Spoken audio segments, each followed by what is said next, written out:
नमस्कार दोस्तों, मैं अभिषेक वत्स आपका स्वागत करता हूं CET स्टडी एक्स चैनल पर। यहां पर आपको हर एग्ज़ाम की तैयारी कराई जाएगी विदाउट एनी फीस, बिल्कुल फ्री ऑफ कॉस्ट। मैं आपकी हिस्ट्री की क्लासेस लूँगा जो कि वीक में 3 दिन होगी, मंडे, वेडनेसडे और फ्राइडे। बाकी क्लासेस का शेड्यूल आपको बता दिया जाएगा। तो चलिए शुरू करते हैं हिस्ट्री की क्लास। सबसे पहले हम स्टोन एज के बारे में डिस्कस करेंगे। हिस्ट्री, इतिहास, बीते हुए समय के अध्ययन को इतिहास कहते हैं। चलिए मैप के थ्रू समझते हैं कि मनुष्य का विकास कैसा हुआ। सबसे पहले मनुष्य की शुरुआत अफ्रीकन कॉन्टिनेंट से हुई। उसके बाद धीरे धीरे जैसे वो आगे बढ़ता गया, central Asia, Europe, east Asia, Russia और धीरे धीरे अमेरिका तक इनका फैलाव होने लगा। लाखों वर्षों के विकास के बाद मनुष्य ने अपने आप को इस प्रकार विकसित किया है जैसा कि आप देख पा रहे होंगे। इस विकास में सबसे पहले आता है स्टोन एज, जैसा आप देख पा रहे होंगे। तो चलिए समझते हैं स्टोन एज के बारे में। स्टोन एज को प्री हिस्टोरिक पीरियड भी कहा जाता है। यहाँ पर कोई भी रिटन स्क्रिप्ट नहीं थी। मेन सोर्स ऑफ नॉलेज सिर्फ आर्कियोलॉजिकल साइट्स ही है। On the basis of geological age, stone age को हम 3 भागों में डिवाइड करते हैं। फर्स्ट इज पैलियोलिथिक एज, जिसे हम ओल्ड स्टोन एज भी कहते हैं। इसका टाइम पीरियड 5 लाख से 10,000 BC तक का माना गया है। नेक्स्ट इज मेसोलिथिक एज, जिसे हम लेट स्टोन एज भी कहते हैं। इसका टाइम पीरियड 10,000 से 6,000 BC तक का माना गया है। और थर्ड इज नियोलिथिक एज, जिसे हम न्यू स्टोन एज भी कहते हैं। इसका टाइम पीरियड 6,000 से 1,000 BC तक का माना गया है। फर्दर हम ओल्ड स्टोन एज को भी, या कह सकते हैं पैलियोलिथिक एज को भी 3 भागों में डिवाइड कर सकते हैं। First is lower palaeolithic age, जिसे 10 लाख BC तक का हम मानते हैं। Second is middle palaeolithic age, जिसे 10 लाख BC से 40,000 BC तक का माना गया है। और last is upper palaeolithic age, 40,000 BC से 10,000 BC तक का। तो चलिए सबसे पहले डिस्कस करते हैं लोअर पैलियोलिथिक एज को। लोअर पैलियोलिथिक एज को हिमयुग भी कहा जाता है। यहाँ पर ज़्यादातर भोजन शिकार द्वारा किया जाता था। खाने को स्टोर करके रखा जाता था, क्योंकि अगले शिकार की कोई भी गारंटी नहीं थी कि वो कब मिलेगा, कैसे मिलेगा, कहाँ मिलेगा। यहाँ पर जो मेन टूल्स इस्तेमाल में होते थे वो थे हैंड एक्सिस, चॉपर्स और क्लीवर्स, जो वजन में काफ़ी हैवी और रफ थे। सबसे पहले यहाँ पर जो भी साइट्स पाई गई है उनमें से एक है बोरी, जो कि महाराष्ट्र के अंदर है। यहाँ पर लाइमस्टोन का यूज किया जाता था टूल्स बनाने में। कुछ major important sites palaeolithic age की हैं। सोन वैली, जो कि वर्तमान में पाकिस्तान के अंदर है। नेक्स्ट है थार डेजर्ट के अंदर साइट्स, कश्मीर के अंदर, मेवाड़ प्लेन्स के अंदर, सौराष्ट्र के अंदर, गुजरात में, सेंट्रल इंडिया में, डेक्कन प्लेटू में, छोटा Nagpur प्लेटू, north of Kaveri river और बेलन वैली उत्तर प्रदेश के अंदर। अगला है मिडल पैलियोलिथिक एज। यहाँ पर मेनली फ्लेक्स, ब्लेड्स, पॉइंटर, इन सब टूल्स का यूज किया जाता था। इस एज में इनका आकार थोड़ा छोटा हो गया था यहाँ पर हैंड एक्सिस का इस्तेमाल बहुत ही कम हो गया था, क्योंकि इंसानों ने नए नए औजारों का इस्तेमाल सीख लिया था।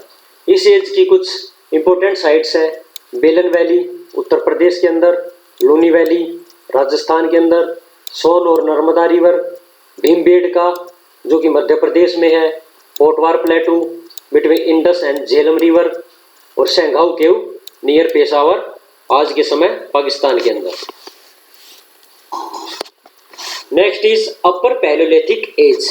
इसे आइस एज का लास्ट फेज भी कहते हैं। यहाँ पर टेम्परेचर थोड़ा गर्म होना स्टार्ट हो गया था और एनवायरनमेंट के अंदर काफ़ी चेंजेस होने स्टार्ट हो गए थे, जैसे कि नए नए वृक्ष और वन्य जीवों की अनेकों प्रजातियों ने विकास करना शुरू कर दिया था। यहाँ की कुछ महत्वपूर्ण साइट्स हैं: भीमबेडका भोपाल मध्य प्रदेश के अंदर, बेलन, सोन, छोटा नागपुर प्लेटू बिहार में, महाराष्ट्र और उड़ीसा।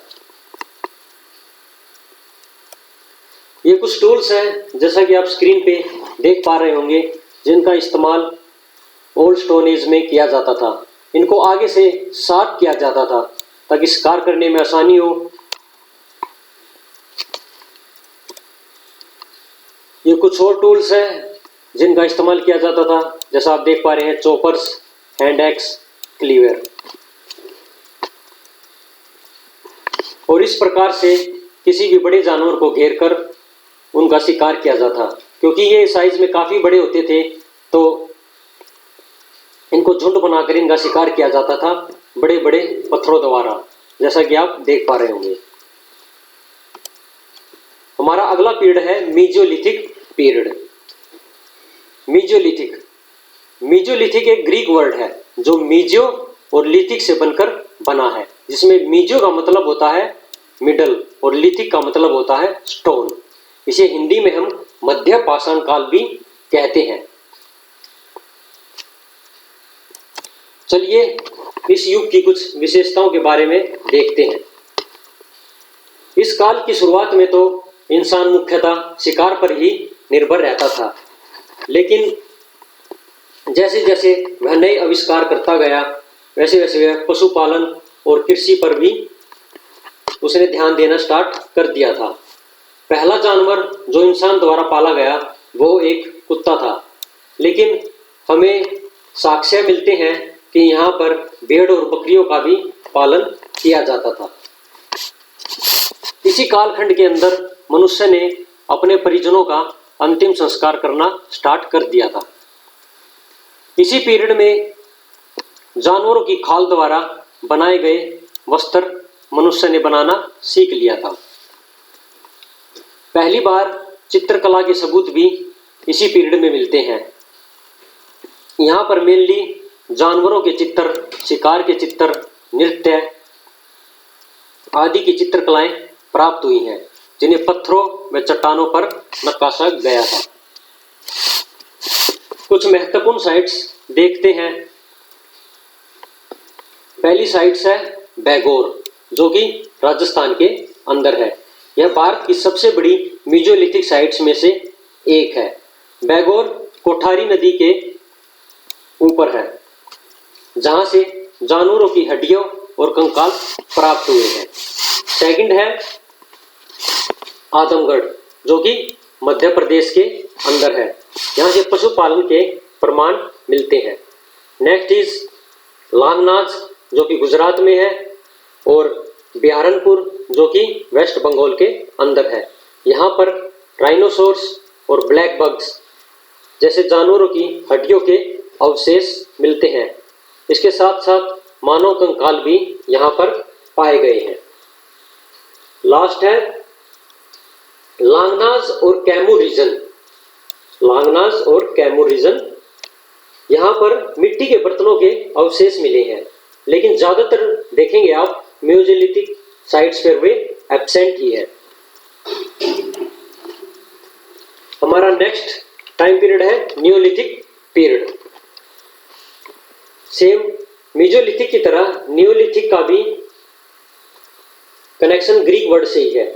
नियो का मतलब होता है न्यू और लिथिक का मतलब होता है नया। इसलिए हम इसे न्यू स्टोन एज भी कहते हैं और हिंदी में इसे नवपाषाण काल भी कहा जाता है। नियोलिथिक एज में मनुष्य के व्यवहार में काफ़ी चेंजेस होने स्टार्ट हो गए थे। इस काल में मनुष्य ने भोजन को संग्रहण करना स्टार्ट कर दिया था। कुछ विशेषताएं देखते हैं नियोलिथिक एज की। First is tools and weapons. इस काल में औजार और भी छोटे और तीव्र हो गए थे। वे हड्डियों के बने टूल का इस्तेमाल ज़्यादा करते थे, जैसे कि नीडल्स, स्क्रैपर्स आदि। जितने भी नए औजार मनुष्य ने विकसित किए थे वह उसे आसानी से जमीन को कल्टीवेट कर सकता था और अपना शिकार कर सकता था। नेक्स्ट है एग्रीकल्चर। नियोलिथिक एज में मनुष्य ने फल और कॉर्न को उगाना सीख लिया था। अगला है पोट्री। इस काल में खेती द्वारा मनुष्य ने अत्यधिक खाद्य संग्रहण कर लिया था। इस कारण उसे नए नए मिट्टी के बर्तनों का आविष्कार करना पड़ा ताकि भोजन को स्टोर करने के साथ साथ वह उसे पकाने और खाने में भी आसानी से इस्तेमाल कर सके। शुरुआती काल में हाथ द्वारा मिट्टी के बर्तन बनाए जाते थे, लेकिन बाद में वह इसे पहिए का इस्तेमाल करने लगा। और लास्ट है हाउसिंग और सेटल्ड लाइफ। इस काल में मनुष्य ने मिट्टी द्वारा घरों का निर्माण करना स्टार्ट कर दिया था, जो कि रेक्टेंगुलर और सर्कुलर शेप में होते थे। इस काल में मनुष्य ने नाव का निर्माण करना स्टार्ट कर दिया था, कपड़े बनाना सीख लिया था। इस काल में हम कह सकते हैं कि मनुष्य धीरे धीरे सभ्यता की तरफ अग्रसर होना स्टार्ट हो गया था। तो चलिए देखते हैं कुछ नियोलिथिक इंपोर्टेंट साइट्स की। फर्स्ट इज कोल्डिवा और महागरा, जो कि इलाहाबाद के अंदर है। यहाँ से सर्कुलर हट के साक्ष्य मिलते हैं। यहाँ पर संसार में सबसे पहले चावल उगाने के भी साक्ष्य मिलते हैं। नेक्स्ट है मेहरगढ़, जो कि बलूचिस्तान पाकिस्तान में है आज के समय में। यहाँ पर मनुष्य ने घर बनाने के लिए ईंटों का प्रयोग स्टार्ट कर दिया था और मनुष्य मुख्यतः उत्पादन कॉटन और व्हीट का करता था। अगली है बुर्जाहोम, जो कि कश्मीर के अंदर है। यहाँ पर कुत्तों के अवशेष मिले हैं जिन्हें अपने मालिक के साथ ब्रीड किया गया होगा। यहाँ पर पॉलिश टूल और बोन्स का इस्तेमाल भी होता था। नेक्स्ट इज चिरांद, बिहार के अंदर। यहाँ पर भी हड्डियों द्वारा बनाए गए टूल्स का इस्तेमाल होता था। और लास्ट इज बेलन वैली। यहाँ पर स्टोन एज के तीनों फेजेस के सबूत मिलते हैं, पैलियोलिथिक एज के भी, मेसोलिथिक एज के भी, नियोलिथिक एज के भी। तो दैट्स ऑल, ये था आज का लेक्चर। आई होप आपको पसंद आया होगा। आगे आने वाली वीडियोस के लिए चैनल को सब्सक्राइब करें, पसंद आए तो लाइक करें, शेयर करें और साथ साथ खुश रहें, खुश रखें, कोरोना से अपने आप को बचाए रखें, घर पर रहें, सुरक्षित रहें। और आज की क्लास की PDF आपको हमारे टेलीग्राम चैनल पर अवेलेबल हो जाएगी, जो कि CT स्टडी एक्स के नाम से है। तो नमस्कार।